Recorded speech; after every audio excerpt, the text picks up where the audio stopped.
Muy, pero muy buenas noches. Un gusto encontrarnos nuevamente en este canal donde buscamos una buena charla, un buen tema de conversación y donde buscamos la forma de estar más conectados. Podemos estar conectados a través de cosas que hacemos, podemos conectarnos a través del tiempo que pasamos y podemos estar conectados a través de la conversación, a través del habla.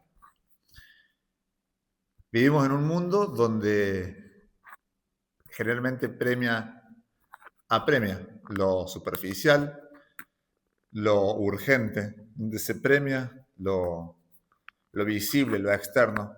Y muchas veces las conversaciones son postergadas. Conversamos, charlamos, pero muchas veces queda en la superficie y no vamos más profundo.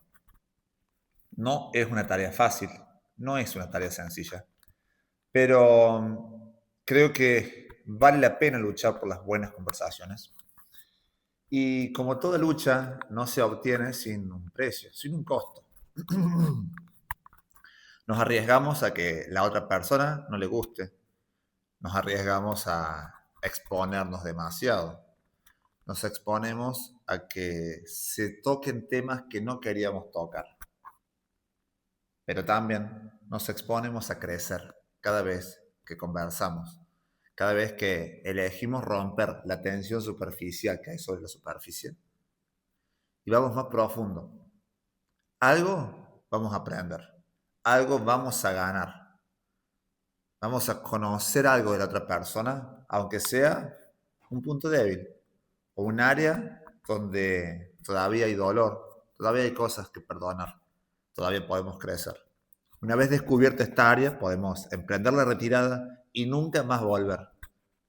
O podemos usar esa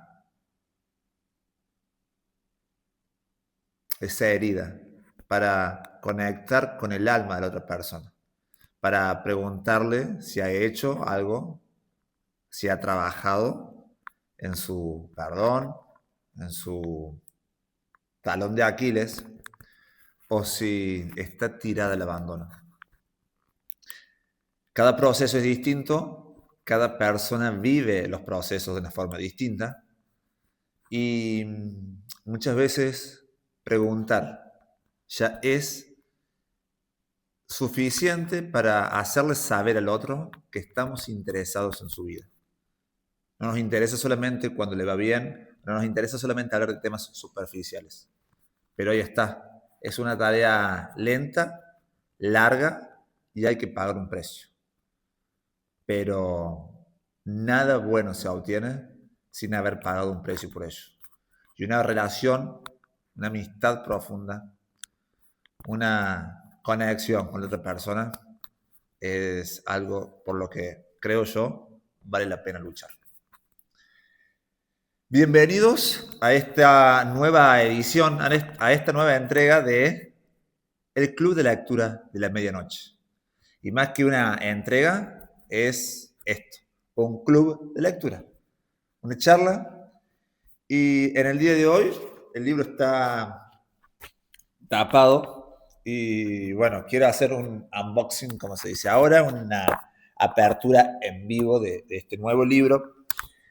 Ya terminamos un libro y nos demoró en llegar. Este tenía que haber llegado ayer, pero se demoró, así que ayer hicimos una pausa y leímos una prédica del famoso, pero no lo leímos porque es famoso, sino del buen predicador que fue John Wesley,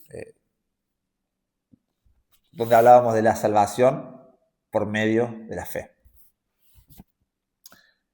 Vamos a seguir leyendo a John Wesley, pero hoy quiero ir con un libro que hace mucho que lo había escuchado y qué loco que los libros generalmente llegamos porque nos interesa el título o porque nos lo recomiendan. Y este libro llegó por una recomendación. no de una persona que conozco. En realidad yo sabía de la existencia de este libro hace mucho, porque tiene una historia particularmente fuerte atrás de cómo nace, lo que le da sentido al libro. Pero nunca me había propuesto realmente leerlo porque lo tenía como un libro más. Hasta que escuché que alguien dijo que era uno de sus libros favoritos, si no uno de los mejores. En este siglo XXI creo que carecemos de sentido.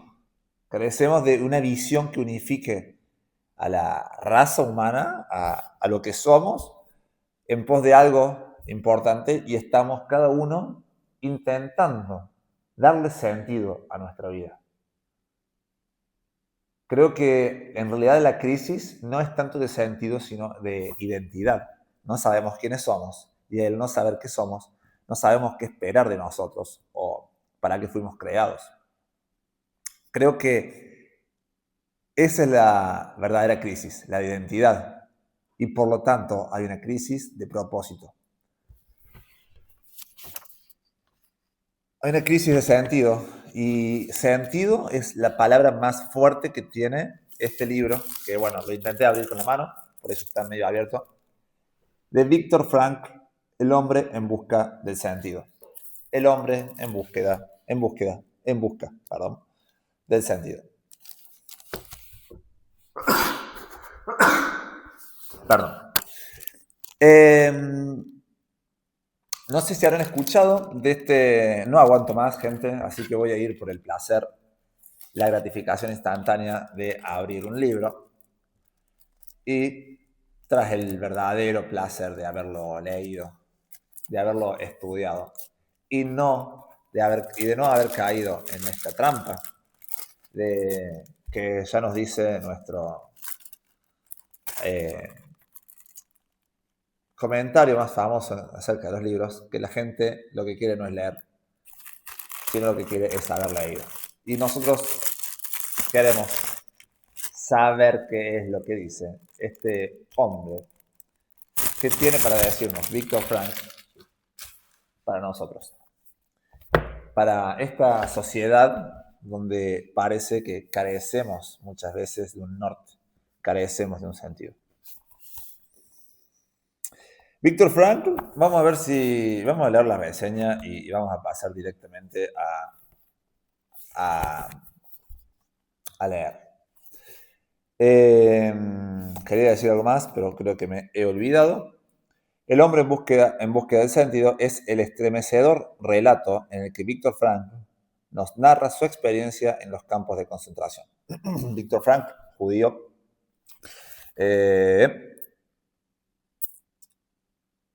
no recuerdo si es polaco, pero bueno, era judío y fue llevado cautivo al campo de concentración y él era psiquiatra, entonces él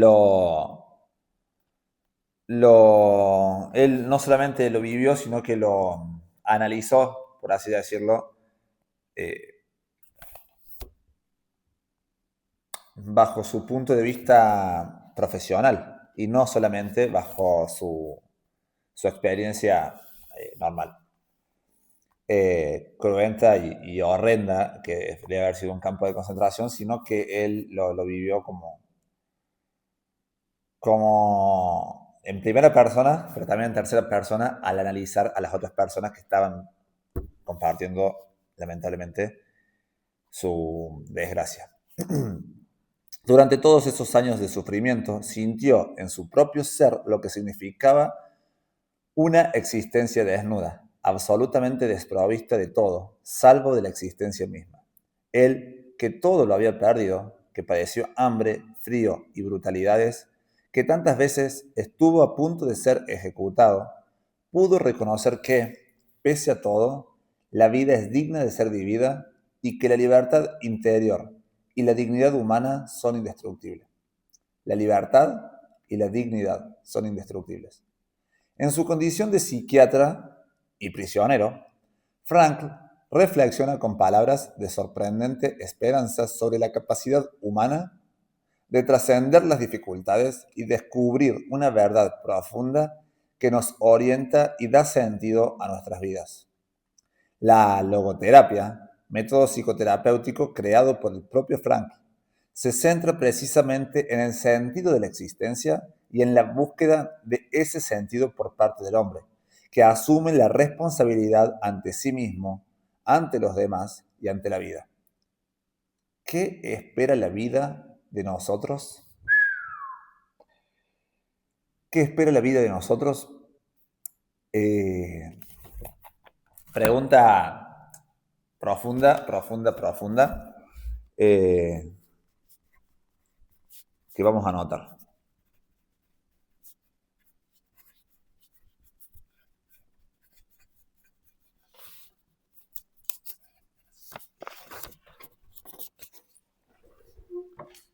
Listo. Ahora sí, proseguimos. ¿Qué espera la vida de nosotros? El hombre en busca del sentido es mucho más que el testimonio de un psiquiatra sobre los hechos y los acontecimientos vividos en un campo de concentración. Es una lección existencial. Traducido a medio centenar de idiomas, 50 o más idiomas, se han vendido millones de ejemplares en todo el mundo. Según una gran librería de Washington, es uno de los 10 libros de mayor influencia en Estados Unidos. Bueno, el que lo recomendaba fue un yankee, justamente. Viktor Frankl, 1905-1997, es uno de los referentes más destacados de la psicología del siglo XX. Doctorado en Medicina y Filosofía por la Universidad de Viena, fundó la logoterapia denominada la tercera escuela vienesa de psicoterapia. En 1942, en pleno apogeo del régimen nazi, él y su familia fueron hechos prisioneros e internados en campos de concentración. Fue precisamente esta experiencia lo que lo llevaría a desarrollar su teoría psicológica basada en el existencialismo. Tras sobrevivir al Holocausto, fue profesor de neurología y psiquiatría en la Universidad de Viena y obtuvo la cátedra de logoterapia en la Universidad Internacional de San Diego, California. Impartió conferencias y 29 de ellas le entregaron el título de doctor honoris causa. 29 universidades. Galardonado con premios, fue miembro de honor de la Academia Austríaca de la Ciencia. victorfrankl.org.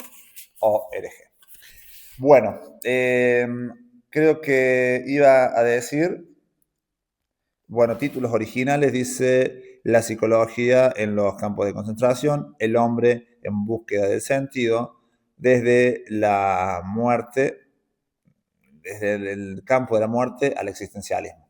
Ese es como el título original y no me acuerdo qué era exactamente lo que iba a decir. Prefacio de José Benigno Freire, que es el traductor. Personalmente, los prefacios y todas estas cosas a veces dan un poco de contexto y saben ser muy buenos. ¿Qué digo? No, a mí nunca me gustaron. Personalmente nunca me gustaron. Universidad de Navarra es no me gustan los prefacios, los prólogos, porque es básicamente echarle flores al escritor y decir que ese libro te encanta y por qué deberías leerlo. Y ¿sabes qué? Si vos ya los tenés en la mano, si vos ya estás acá, es porque lo vamos a leer. Así que no nos hace falta el prefacio para que en todo caso nos diga que no hace falta introducir al autor, pero igualmente es un gran libro. Cambió la mentalidad de la gente y todas esas cosas. Vamos a leerlo con sumo respeto y creo que es casi imposible hacer el ejercicio de ponernos en el lugar de una persona porque estos, como escuchaba hace unos días, los términos abstractos solamente son, podemos describir lo que es una injusticia, pero solamente la entiende quien la ha vivido. Y hay distintos tipos de injusticia. Y está relacionado, mayor es la injusticia, mientras mayor es el bien del que se nos priva, o mayor es la injusticia.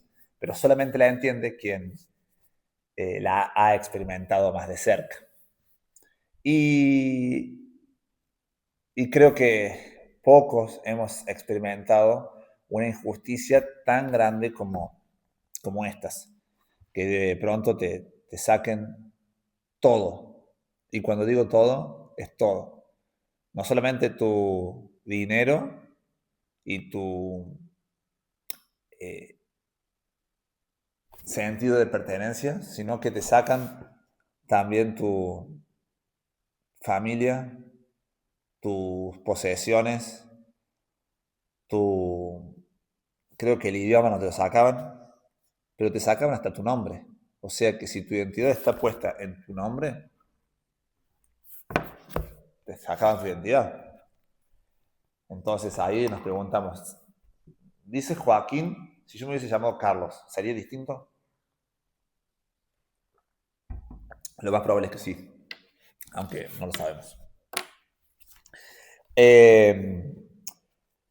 Pero le sacaban hasta el nombre porque le ponían un número, la ropa, todo, no podían elegir nada. Parece que le habían sacado la capacidad de elegir. Y con esta pregunta me quiero abrir paso a este libro, permiso. El hombre en busca del sentido. Y no será.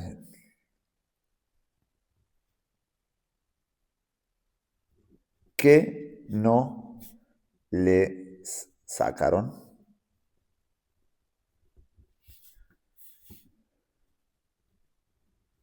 ¿Qué podían elegir?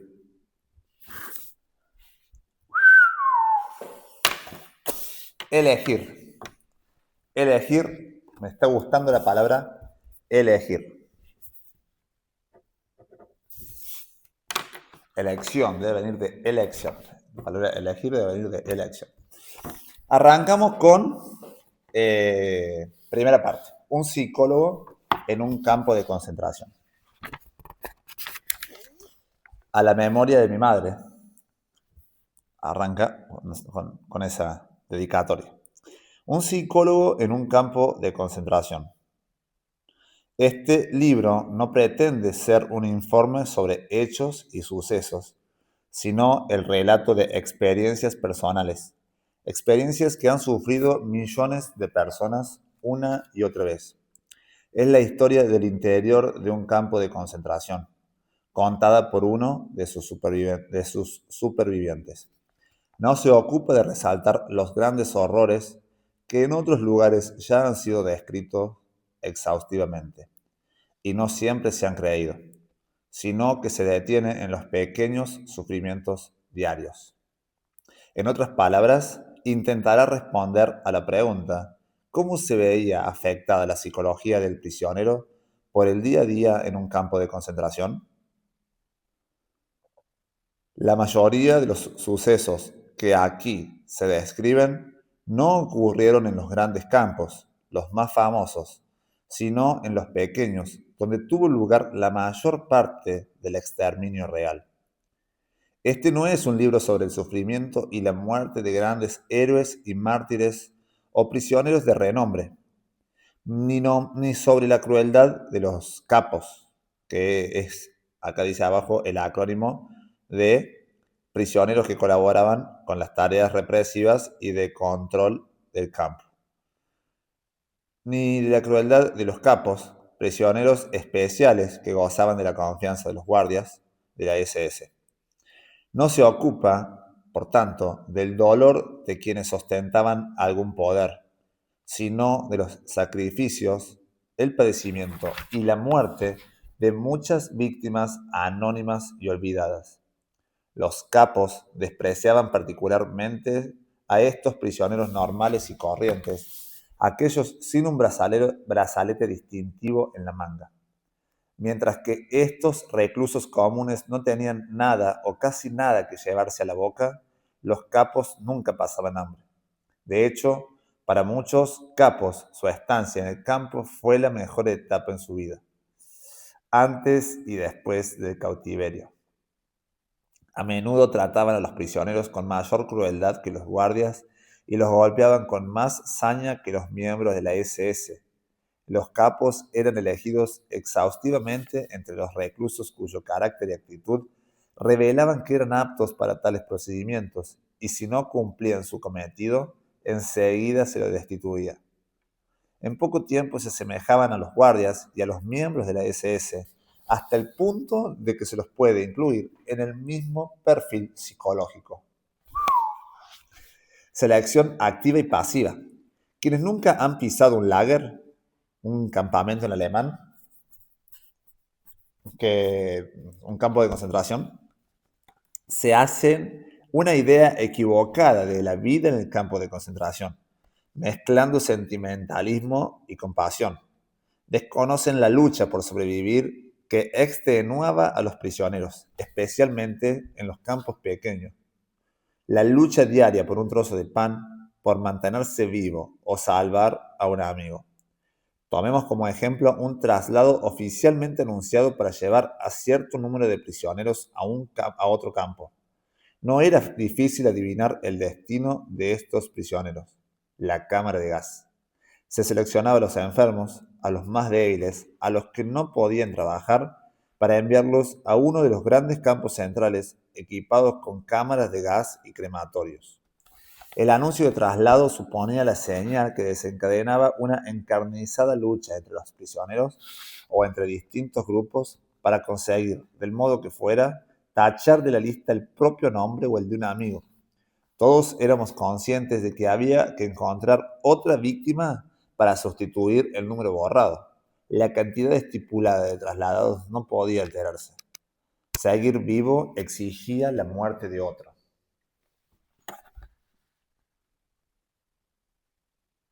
Durísimo, no lo puedo ni subrayar. A las autoridades del lager solo les importaba que se cubriera cada traslado con el número previsto de prisioneros. Les daba igual quiénes estaban incluidos en la lista. Los prisioneros eran un número y eso era lo que constaba en el traslado. Al entrar en el lager, ese era al menos el método practicado en Auschwitz, se despojaba a los prisioneros de todas sus pertenencias, incluidos los documentos de identificación, circunstancia que algunos aprovecharon para adoptar otro nombre o atribuirse una profesión igualmente ficticia, y por los más diversos motivos muchos lo hacían. A las autoridades del campo les interesaba únicamente el número del prisionero, un número que tatuaban en la piel y que había que llevar también cosido en un determinado lugar del pantalón, la chaqueta o el abrigo. Los guardias nunca utilizaban el nombre del prisionero. Si querían presentar una queja sobre algún recluso, casi siempre por pereza en el trabajo, les bastaba mirar el número. Cómo temíamos estas miradas por sus posibles consecuencias, y apuntarlo en su libreta. Volvíamos al convoy a punto de partir. No teníamos tiempo ni ganas para consideraciones morales o éticas. Nos aferrábamos a un pensamiento obsesivo: seguir vivos para volver con la familia o salvar a un amigo. En esas condiciones no se dudaba en arreglar las cosas para que otro prisionero, otro número, se incluyera en la lista de traslado. Como ya he mencionado, la selección de los capos era por vía negativa. Para esa tarea se elegía exclusivamente los prisioneros más brutales, aunque por suerte hubo algunas felices excepciones. Pero además de esta selección de los capos llevada a cabo por la SS y que podríamos llamar activa, se producía una continua autoselección pasiva entre todos los reclusos del campo. En general, lograban sobrevivir solo aquellos prisioneros que, endurecidos tras años de deambular por distintos campos, habían perdido todos los escrúpulos en su lucha por la supervivencia y para salvarse recurrían a cualquier medio, honrado o deshonroso, sirviéndose incluso de la fuerza bruta, el robo o la traición a sus amigos. Los escasos afortunados que sobrevivimos, gracias a una concatenación de casualidades o milagros, llámese como se quiera, estamos convencidos de que los mejores no regresaron.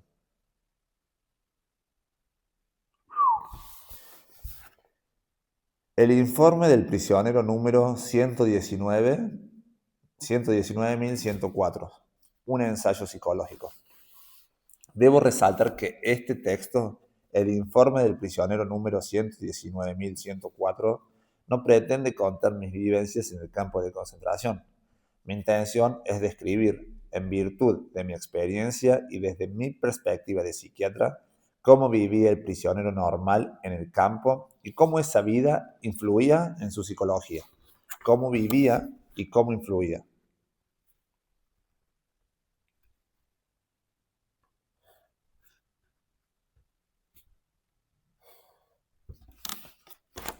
Al describir desde la profesión psiquiátrica la psicología,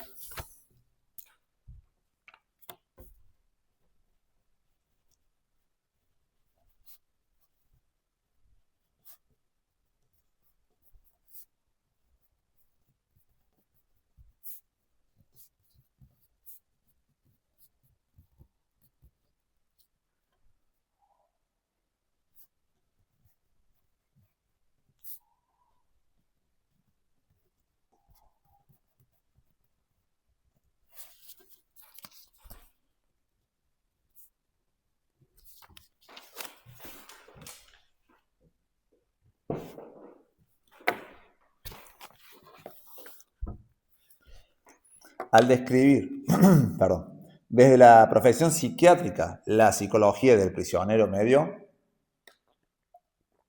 debo señalar, no sin orgullo, que yo fui un preso ordinario. Debo señalar, no sin orgullo, o sea, con cierto orgullo, que yo fui un preso ordinario. Allí no ejercí la psiquiatría, ni trabajé como médico, excepto las semanas anteriores a la liberación.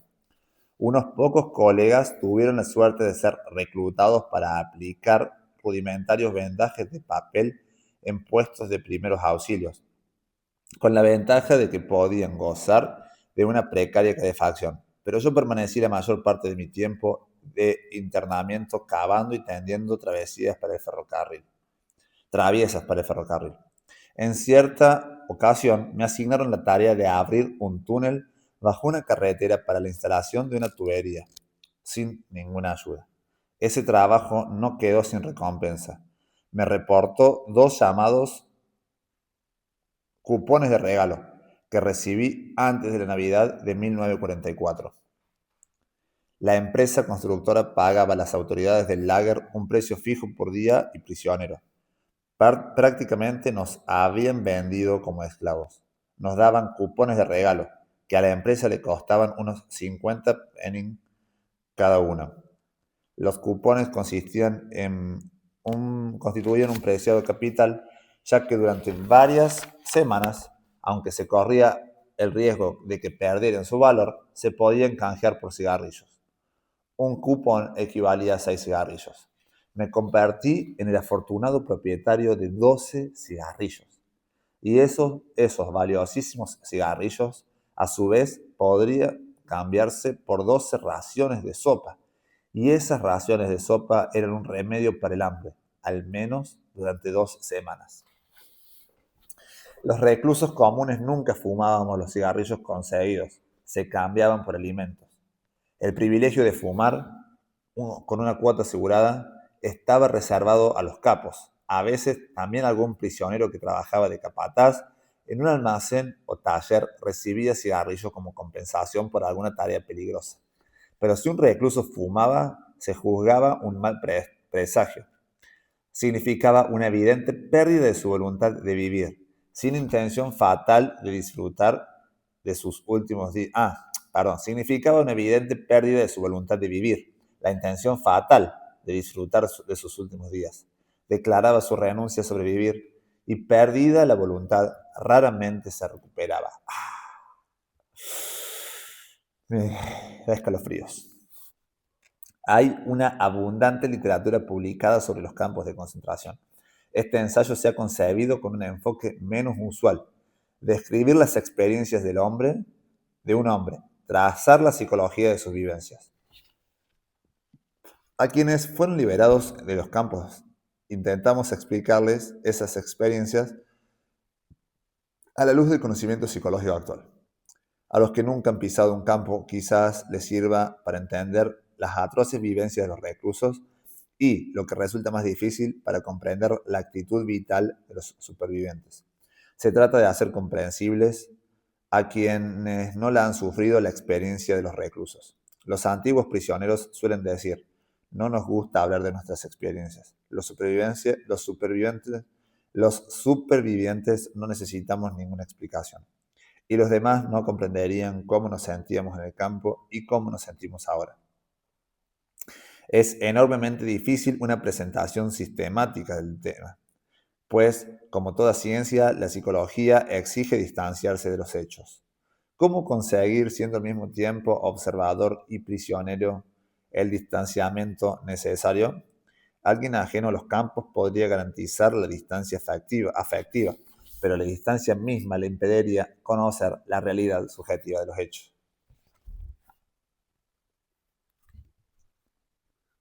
Solo quien ha padecido esas atrocidades podría revelar las vivencias de los reclusos. De ahí que sea probable y tal vez inevitable que mis valoraciones y juicios caigan en la subjetividad y que mis evaluaciones se puedan ver distorsionadas. Una de estas características ha de reforzarse en superar la subjetividad y al mismo tiempo una obra de estas características ha de esforzarse en superar la subjetividad y al mismo tiempo tener el coraje de contar abiertamente experiencias personales. El verdadero peligro de un ensayo de esta índole no radica en que se detecte un enfoque personal, sino en que se escriba con un tinte tendencioso. Una honestidad brutal por parte del autor para entender que su obra puede caer en tintes subjetivistas, aunque es lo que va a evitar, pero no solo eso, sino que en su subjetividad puede dar juicios de valor que pueden justamente enjuiciar,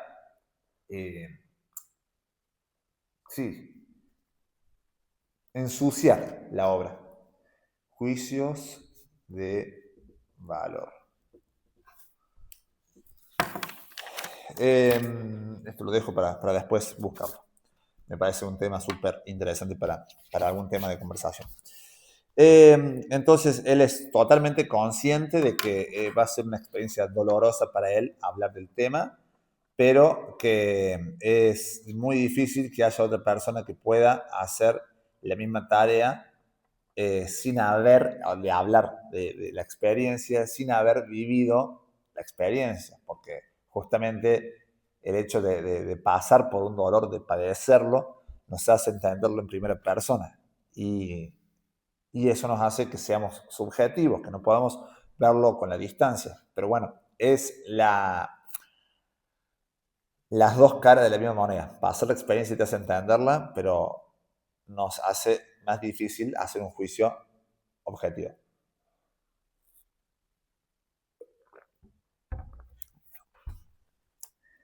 Dejo a otros autores la tarea de despersonalizar este texto para poder obtener teorías objetivas a partir de experiencias subjetivas.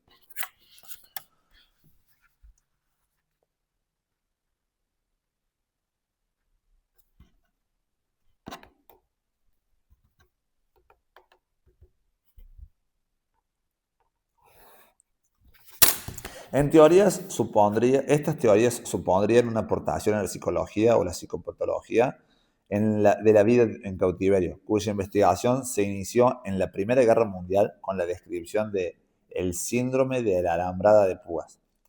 La Segunda Guerra Mundial enriqueció nuestros conocimientos con los estudios sobre la psicopatología de las masas, si se me permite parafrasear el título del libro de Lebron. Pues nos legó la guerra de nervios y la experiencia imborrable de los campos de concentración. En este punto quisiera hacer una observación. Mi propósito inicial era publicar el libro en forma anónima, firmándolo con mi número de prisionero. Me impulsaba a ello mi rechazo al exhibicionismo. Sin embargo, terminada la redacción, me convencieron de la ineptitud de una edición anónima. pues en esta clase de testimonios la fuerza de la confesión incrementa el valor de los hechos.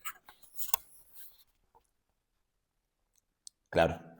Si él lo publicaba anónimo, era como que pierde fuerza, porque decimos, sí, no sabemos si fue verdad, se dice que nunca se supo quién era, entonces termina siendo más algo místico y en el aire que es si le ponemos un nombre y un apellido, una cara a la desgracia. Por esta razón decidí expresar mis convicciones con la máxima franqueza y venciendo mi natural desagrado al exhibicionismo, me abstuve de suprimir los pasajes más personales. Me contuve de suprimir, me contuve de borrar, de no poner los pasajes más personales. O sea, fue el hueso. Fue el hueso, fue el hueso, cosa que, como dijimos recién, nos cuesta, pero esa es la gente que trasciende, la gente que no tiene problema de ir al hueso, porque al fin y al cabo no negocia la realidad, no suaviza la verdad, no vende sus experiencias, no se las guarda, sino que es capaz de contarlo entendiendo que va a ser por un bien mayor. Oh, qué duro eso, un bien menor por un bien mayor. ¿Cuántas veces nos quedamos con un bien menor porque es más cómodo?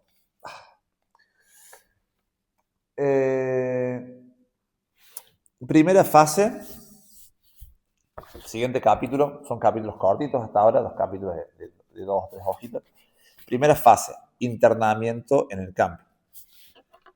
Arranca diciendo, al examinar la abundante documentación recogida de las observaciones y experiencias de los confinados en los campos de concentración, se distinguen 3 fases psicológicas en la reacción de los reclusos a la vida del campo.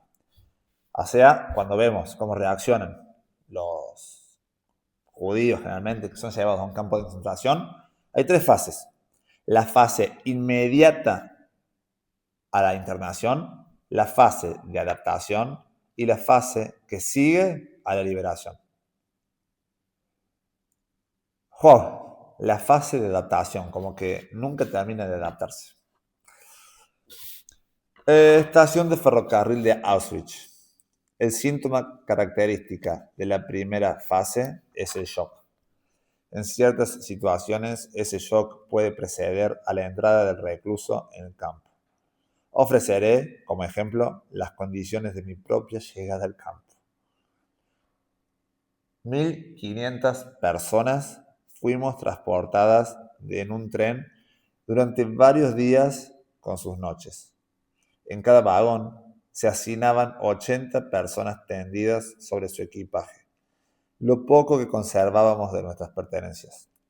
Los vagones estaban tan repletos de gente que solo quedaba despejada la parte superior de las ventanillas, por donde entraba la claridad gris del amanecer.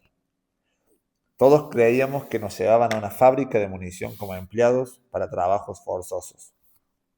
No sabíamos siquiera si seguíamos en Silesia o si habíamos entrado ya en Polonia. De pronto el silbato de la locomotora sonó con un aire misterioso, como un lamento de compasión por el cargamento destinado a las desgracias. El tren realizó una maniobra y aminoró la marcha. Estábamos entrando en una estación. Entonces se escuchó un grito angustiado.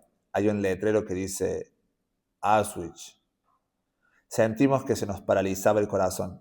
Auschwitz, ese nombre evocaba las mayores atrocidades, cámaras de gas, hornos crematorios, el exterminio.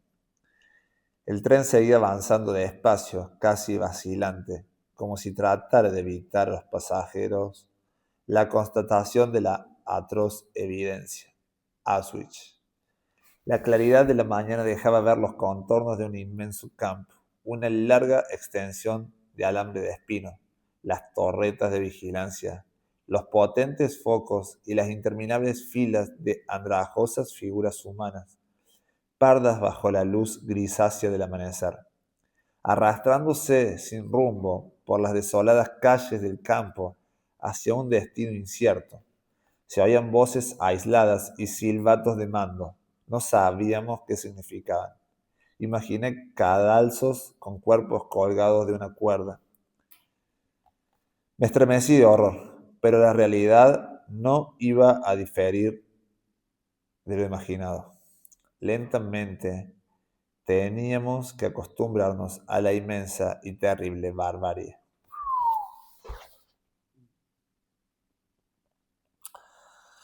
Algunos comentarios, me suena esto como la barbarie generalmente son los incivilizados. Es civilización e incivilizados.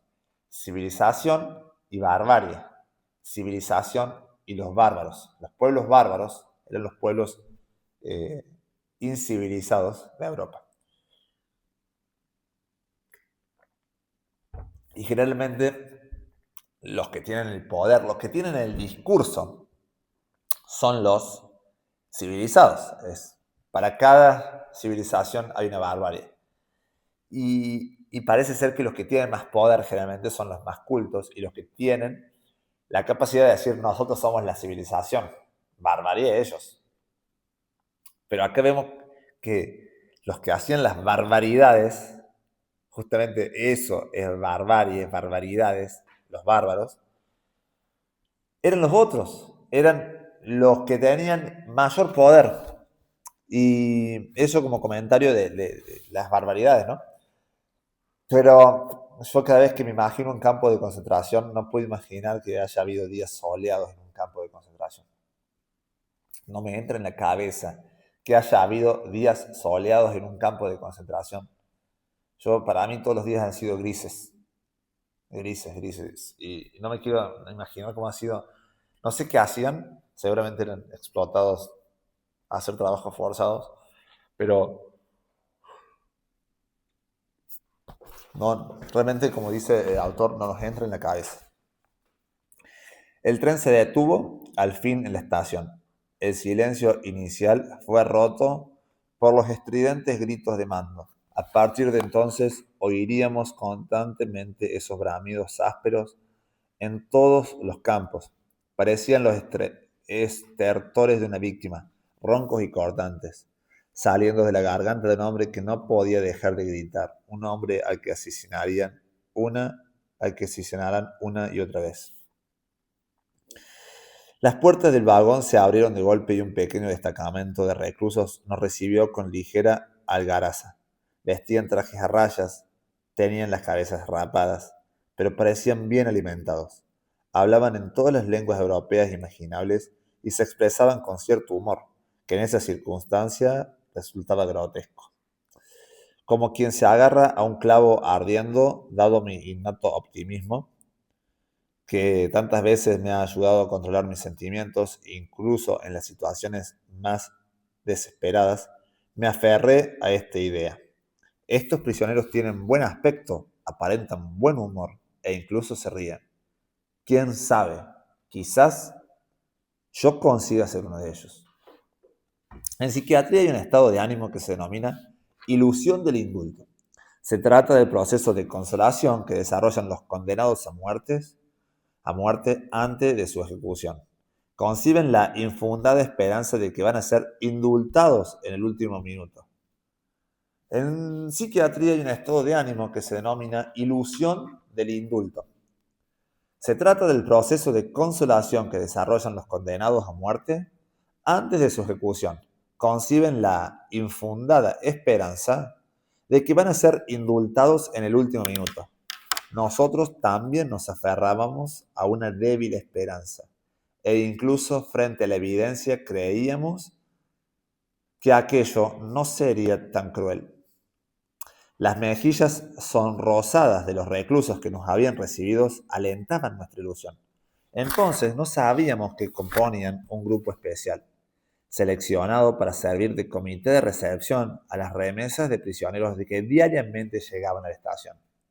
Acogían a los recién llegados, se ocupaban de sus equipajes y de los escasos objetos que traían, incluso de las joyas escondidas que habían superado todos los controles. Auschwitz era un lugar insólito en la Europa de los últimos años de la guerra. Debió de haber allí un verdadero tesoro. En sus almacenes se acumulaba oro, plata, platino y diamantes, sin contar lo incautado por las SS. Metieron a unas 1.500 personas en un barracón para un máximo de 200, a la espera de trasladarnos a campos más pequeños. Hambrientos, tiritando de frío, no disponíamos de espacio ni para estar en cuclillas, y menos para tumbarnos. En 4 días, el único alimento que ingerimos fue un trozo de pan de unos 150 gramos. En esas duras condiciones oía un prisionero veterano encargado del barracón regatear con un miembro del comité de recepción por un alfiler de corbata de platino y diamantes. La mayoría de las ganancias de tales transacciones se convertían en tragos de aguardiente. No recuerdo cuántos miles de marcos se necesitaban para comprar suficiente aguardiente como para pasar una tarde alegre, pero sí sé que los veteranos necesitaban beber. En estas circunstancias, ¿quién podría reprocharles que intentaran calmar su conciencia con embriaguez?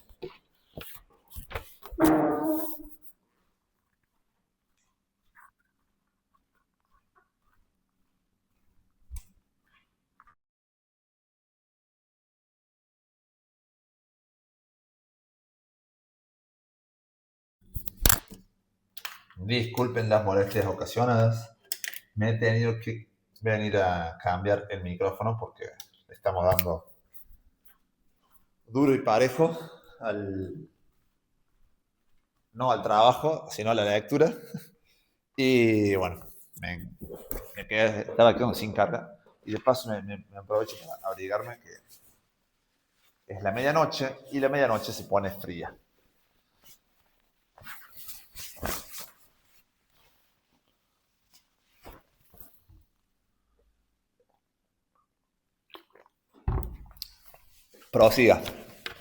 Prosigamos.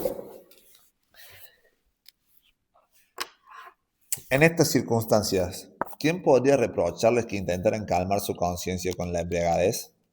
Había otro grupo que disfrutaba de aguardiente en cantidades casi ilimitadas, suministradas por las SS, los hombres que trabajaban en las cámaras de gas y los crematorios, que sabían que cualquier día serían relevados por otra remesa y dejarían de ser verdugos para convertirse en víctimas. La primera selección. La mayoría de las personas de mi expedición se encontraban bajo la ilusión del insulto. No perdían la esperanza de que serían liberados e imaginaban que aquello iba a terminar bien. No perdían la esperanza. Es una palabra que muchas veces he usado. Lo último que se pierde, hay esperanza. Mientras hay vida, hay esperanza. De que serían liberados e imaginaban que aquello iba a terminar bien. No podíamos captar la realidad de nuestra condición. El significado se nos escapaba. Para explicarme mejor, recupero la siguiente escena. Hasta esa tarde no lo comprendimos. Nos ordenaron dejar el equipaje en el vagón y formar 2 filas, las mujeres a un lado y los hombres al otro, que debían pasar delante de un oficial de la SS de alta graduación. Tuve la osadía de esconder mi macuto, no sé qué es eso, debajo del abrigo. Mi fila debía pasar delante del oficial uno a uno. Me di cuenta de que corría peligro si el oficial descubría el macuto. Seguramente me tiraría al suelo de un bofetón, un escarmiento del que ya tenía constancia. Instintivamente, al acercarme a él, adopté una postura enérgica para disimular la pesada carga. Ahora lo tenía enfrente. Era un hombre alto y delgado, con un uniforme impecable que vestía soberbiamente. ¿Cómo contrastaba este porte elegante con nuestro aspecto mugriento después del viaje? El oficial mantenía una posición relajada, sujetándose el codo derecho con la mano izquierda. La mano derecha estaba erguida y con el dedo índice señalaba con parsimonia a la derecha o a la izquierda. En aquel entonces ignorábamos el siniestro significado del leve movimiento de su dedo, apuntando ya a la izquierda, ya a la derecha, con mayor frecuencia a la izquierda. Me llegó el turno. Alguien me había susurrado que ir a la derecha implicaba trabajos forzados e ir a la izquierda enviaban a los débiles y enfermos que trasladaban a la izquierda enviaban a los débiles y enfermos que trasladaban a otro campo. Me resigné al curso de los acontecimientos, comportamiento que repetí en varias ocasiones de mi internamiento. Me resigné al curso de los acontecimientos.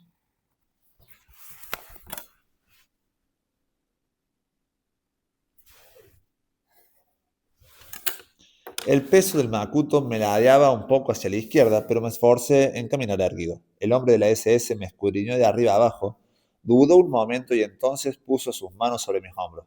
Intenté demostrar la mejor voluntad. Me giró muy lentamente a la derecha y seguí en esa dirección. Por la tarde nos explicaron el significado del juego del dedo.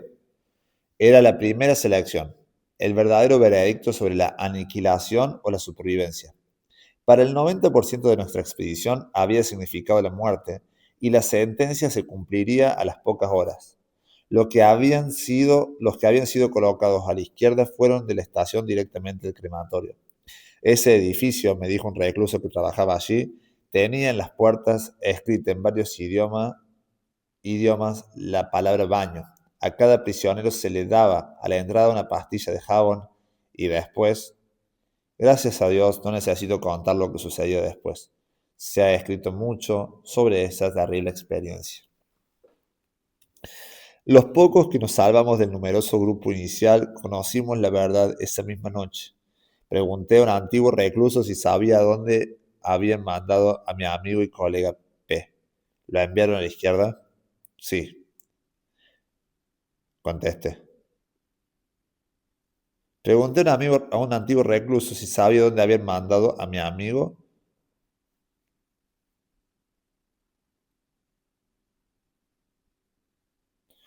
No sé, hay un error en traducción. ¿Lo enviaron a la izquierda? Sí, contesté. Pues ahí lo tienes, respondió. ¿Dónde? Una de sus manos señalaba una chimenea a unos cientos de metros que escupía una llamarada de fuego al gris cielo de Polonia. La llamarada se disolvía en una siniestra nube de humo. Allí está tu amigo, elevándose al cielo, contestó con brusquedad, pero no alcancé a entender bien sus palabras hasta que me revelaron la verdad con toda su crudeza. Pero me estoy anticipando los hechos. Desde el punto de vista psicológico todavía nos esperaba un camino largo, muy largo, desde el amanecer en la estación hasta la primera noche en el campo, escoltados por los guardias de la SS, con sus pesados fusiles listos para disparar. Recorrimos a paso ligero, pasando la alambrada electrificada, el trayecto de la estación al pabellón de desinfección. Para los que habíamos superado la primera selección, fue un auténtico baño. Eso fomentó nuevamente nuestra esperanza de sobrevivir. Incluso los hombres de la SS nos parecían casi encantadores. Pronto descubrimos la razón. Eran amables con nosotros por el reloj de pulsera que llevábamos en nuestras muñecas. Y con buenos modales nos querían convencer de que teníamos que dárselos. No teníamos que despojarnos, en cualquier caso, de todas nuestras pertenencias. Entonces, ¿por qué no entregar a estas personas relativamente afables lo que nos quedaba? Tal vez algún día podrían devolvernos el favor.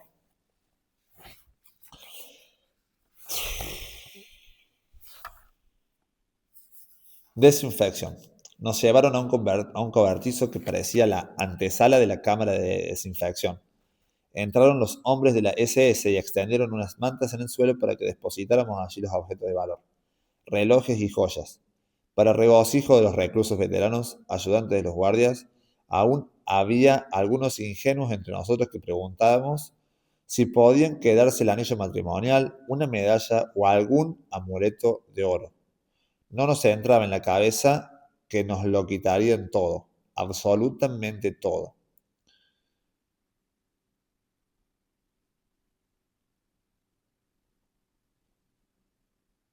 Intenté ganarme la confianza de uno de los prisioneros veteranos. Acercándome sigilosamente, señalé el fajo de papeles del bolsillo interior del abrigo y le dije, mira, es el manuscrito de un libro científico. Sé que me vas a decir que no puedo esperar nada en estas condiciones y que debo estar agradecido de salvar la vida, pero no lo puedo evitar. Necesito conservar este manuscrito como sea. Es el trabajo de toda mi vida, ¿comprendes? Parecía que comprendía. Empezó a esbozar una sonrisa, primero de compasión, luego burlona, insultante, hasta que soltó una palabra en respuesta a mi ansiedad, la palabra más omnipresente en la jerga del lager, del campamento. Caca. En ese momento comprendí la verdad desnuda del campo de concentración y me llevó a culminar la primera fase de mi reacción psicológica. Hice borrón y cuenta nueva, dejando atrás toda mi vida anterior. Se dio cuenta de que ya está, de que valió madre, de que no había nada que pueda hacer. Lamentablemente estaba la verdad desnuda. Durísimo eso. De pronto se produjo un revuelo entre mis compañeros de expedición que habían permanecido de pie, pálidos y asustados, forcejeando con su esperanza. De nuevo oímos voces roncas vociferando órdenes. Nos introdujeron a empujones en la antesala de los baños. Allí un hombre de la SS aguardaba que todos estuviéramos dentro. Luego dijo: os doy 2 minutos cronometrados por mi reloj. En 2 minutos tenéis que desnudaros y dejar todo en el suelo. Solo podéis quedaros con los zapatos, el cinturón o los tirafantes o los tirantes, las gafas y en todo caso el braguero. Empiezo a contar ya. Nos quitábamos la ropa con increíble rapidez. Según pasaba el tiempo, nos poníamos más nerviosos y algunos se trababan con el cinturón o los cordones de los zapatos. Entonces oímos los restallidos del látigo por primera vez, las largas correas de cuero sobre los cuerpos desnudos. Después nos metieron en otra habitación para afeitarnos. No solo nos rasuraron la cabeza, sino que nos dejaron todo el cuerpo sin un pelo. A continuación fuimos a las duchas. Allí nos alinearon otra vez. Apenas nos reconocíamos unos a otros y mirábamos angustiados el techo, pero comprobábamos con gran alivio de que las duchas salía agua, agua de verdad. La existencia desnuda. Mientras esperábamos la ducha, se nos hizo patente nuestra desnudez. En su sentido literal, éramos solamente un cuerpo, nada más, solo poseíamos la existencia desnuda. ¿Qué vínculo material me ligaba a la vida anterior?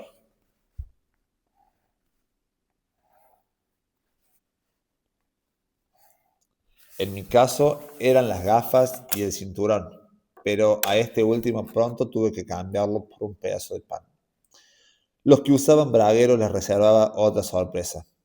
Por la tarde, el prisionero a cargo de nuestro barracón nos recibió con un discursito de bienvenida. Aseguró que, por su honor, personalmente colgaría de aquella viga y se la señaló a quien llevara cosido dinero o joyas en el braguero. Explicó con orgullo que las leyes del campo concedían ese derecho a los veteranos. También con los zapatos tuvimos problemas. Aunque supuestamente podíamos conservarlos, los que tenían zapatos en buen estado fueron obligados a entregarlos y se los cambiaron por zapatos desgastados y de otro número. Les fue aún peor a los que, guiados por el consejo de los veteranos, habían cortado la caña de las botas, disimulando el corte con jabón. Los hombres de las SS conocían estas prácticas y metieron a todos los sospechosos del engaño en una habitación continua. Oímos de nuevo los chasquidos del látigo y los gritos de los torturados. Esta vez el castigo duró bastante tiempo. Las primeras reacciones. Así se desvanecían una tras otra las ilusiones de que algunos de nosotros habíamos aún concebido. Y entonces, inesperadamente, la mayoría nos sentimos embargados por un humor macabro. Ese humor lo provocaba la conciencia de no tener nada, excepto nuestra ridícula existencia desnuda.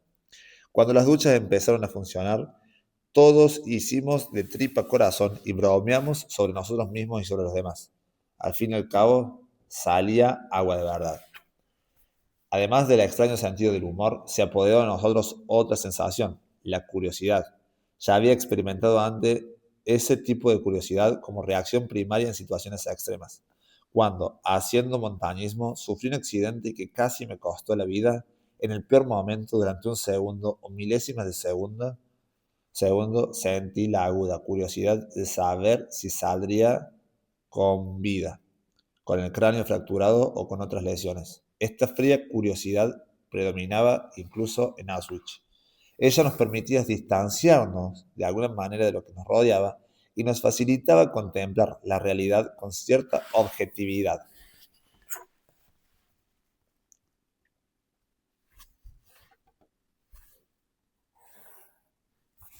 Curiosidad. En aquellos momentos utilizábamos este mecanismo como medida de protección. Estábamos ansiosos por saber qué iba a suceder y qué consecuencias tendría.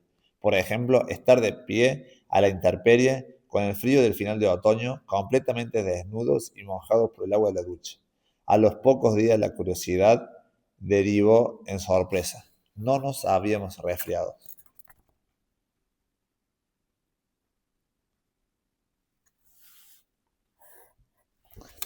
El lager reservaba muchas sorpresas semejantes para los recién llegados. A los médicos del grupo nos sorprendió comprobar la falsedad de los libros de medicina. Nah.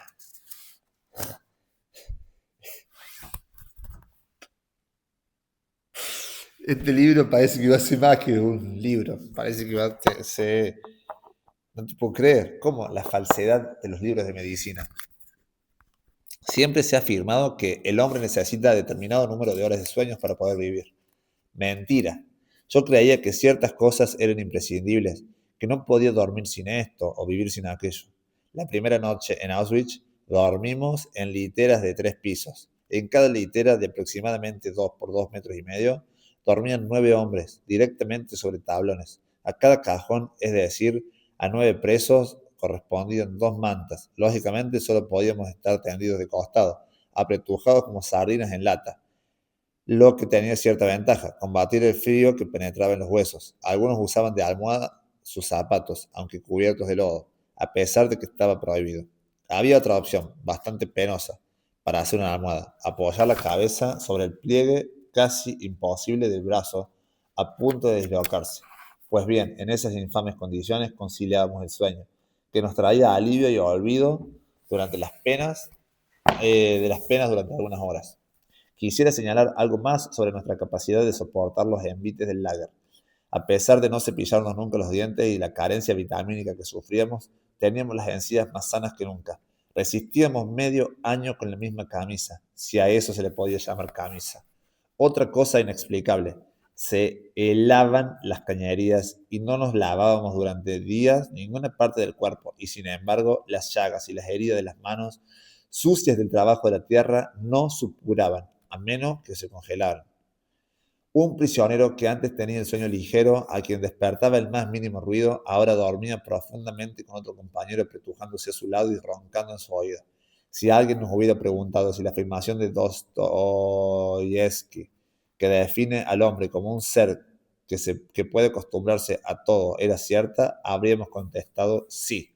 El hombre puede acostumbrarse a todo, pero no nos preguntes cómo lo hace.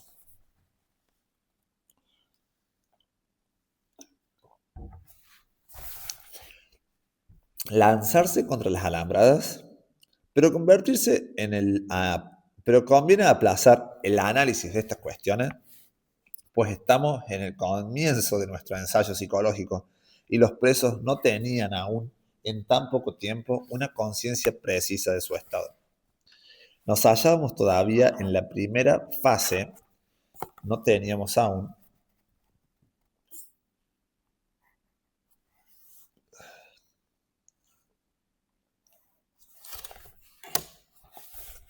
Nos hallábamos todavía en la primera fase de nuestras reacciones psicológicas. La idea de suicidarnos estaba presente en prácticamente todos nosotros, aunque fuera solo por momentos.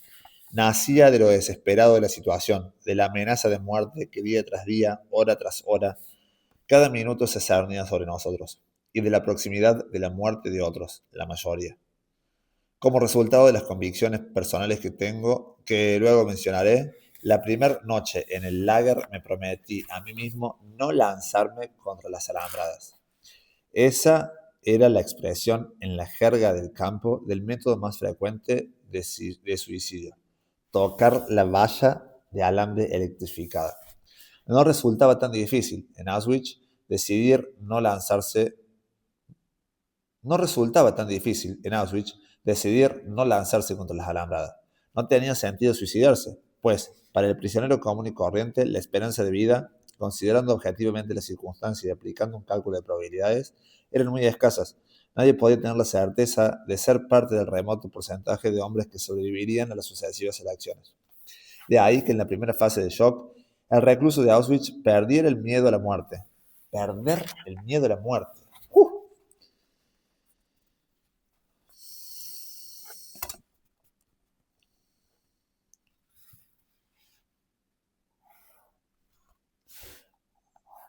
Pasados los primeros días, se observaban las cámaras de gas con un error atenuado. A fin de cuentas, le ahorraban a uno la decisión de suicidarse.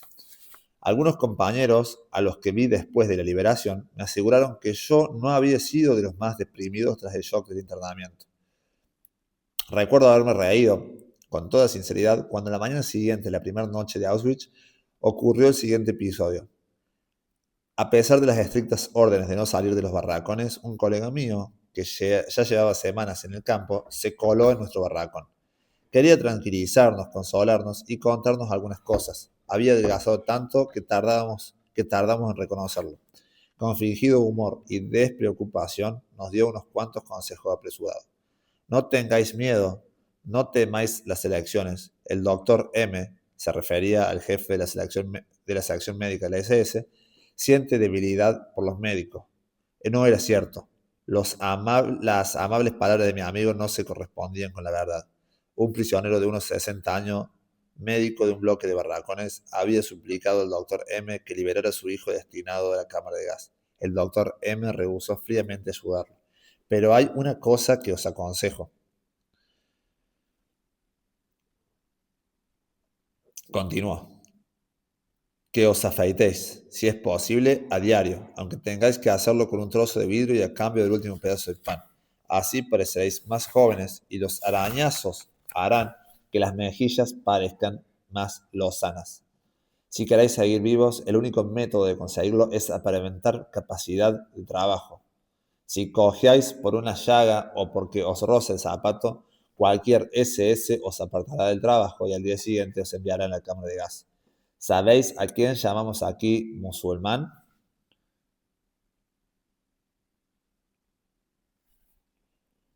Al de aspecto miserable, por dentro y por fuera, enfermo y demacrado, incapaz de resistir el trabajo físico duro. Ese es un musulmán. Dice que acá abajo hay una nota del escritor. Se lo llamaba así porque, o del editor, mejor dicho, no del editor, del editor, se lo llamaba así porque adoptaba una postura que a la distancia recordaba a la de los árabes en oración. Antes o después, más bien antes, el musulmán acaba en la cámara de gas. Por eso os lo repito, afeitaros a diario, manteneros siempre erguidos, andar con soltura y no os mandarán a la cámara de gas. Ninguno de vosotros, aunque llevéis solo 25 o 24 horas aquí, debéis temer la cámara de gas, salvo quizás tú, me señaló y dijo. Espero que no tomes a mal que te lo diga con tanta franqueza. Continuó dirigiéndose al grupo. Es el único de vosotros que debe preocuparse por la próxima selección. Los demás podéis estar tranquilos. Yo sonreí. Estoy convencido ahora de que cualquiera en mi lugar habría respondido aquel día de la misma manera, sonriendo. Creo que fue Lessing quien afirmó, hay cosas que pueden hacerte perder la razón, a no ser que no tengan ninguna razón que perder. En una situación anormal, una reacción anormal constituye una conducta normal. Incluso los psiquiatras esperamos que las reacciones de un hombre ante una situación anormal, por ejemplo la reclusión en un centro psiquiátrico, sean anormales en proporción a su grado de normalidad. La reacción de un hombre tras su internamiento en un campo de concentración supone también un estado psíquico anormal, pero si se juzga objetivamente en función del lager, se trata de una respuesta normal y, como demostraré más adelante, es la reacción típica ante esas determinadas condiciones de vida. Segunda fase, la vida en el campo. Apatía. Las reacciones descritas de la primera frase quedaban atrás a los pocos días. En el escaso tiempo que necesitaba un prisionero para entrar en la segunda fase, la de la apatía generalizada que lo llevaba a una especie de muerte emocional. Cortamos acá, gente. Estoy muy entusiasmado por leer este libro, que creo que lo vamos a este ritmo, lo vamos a devorar, lo vamos a devorar mal. Ya hemos leído 20 páginas, así que quizás nos va a llevar esto una semana. Tengo que decir que es un libro duro, va muy al hueso y no deja de sorprendernos a cada paso. Muchas veces tenemos una visión más histórica de los hechos, pero creo que buscar entender a las personas que lo vivían, nos da una visión un poco más eh, amplia, más objetiva de los hechos y no suaviza el, lo macabro de la situación, pero sí nos ayuda a poder aprender las lecciones que quizás podemos aprender de ahí y obviamente emitir, no sé si el juicio de valor, pero sí poder juzgar la historia con una visión un poco más amplia. Y al fin y al cabo creo que eso está muy, muy bueno. Eh, pero para nada, sí, sí, o sea, creo que se entiende. Ya es tarde. Ah, punto y aparte, quiero felicitar a mi plantita, Oreja de Elefante, porque está cada vez más grande, más linda. Y vemos como esta hoja, lo que fue alguna vez esta hoja, murió y dio paso al renacimiento. Gran lección. Gente, nos vemos en el próximo Club de Lectura de la Medianoche, a seguir leyendo este libro y a dialogar con el autor. Nos vemos mañana a esta misma hora y en este mismo canal. Gente, se cuida mucho.